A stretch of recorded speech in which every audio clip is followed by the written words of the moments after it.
Welcome to Burlap Teachers. Enjoy the video. In this video, I will explain how to make boiled salsa. First, select ripe tomatoes, a medium onion, a few cloves of garlic, and your choice of chili peppers like jalapenos or serranos. You'll also need fresh cilantro, the juice of one lime, and salt to taste. Make sure all your produce is clean and ready for the next steps. This ensures a fresh and flavorful base for your homemade salsa. Next, we'll boil our vegetables to soften them and enhance their natural flavors.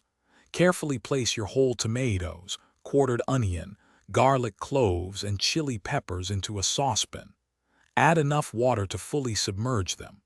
Bring this mixture to a rolling boil, then reduce the heat and let it simmer for about 10 to 15 minutes, or until the vegetables are tender.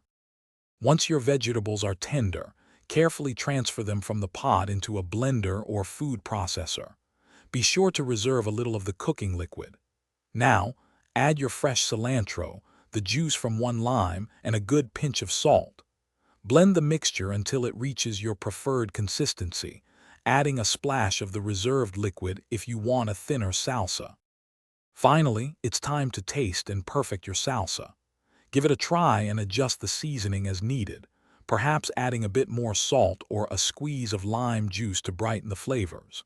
For the best taste, let your salsa cool down completely in the refrigerator for at least 30 minutes.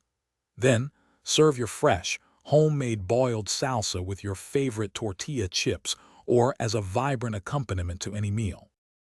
Thanks for watching. Consider subscribing if this video helped you.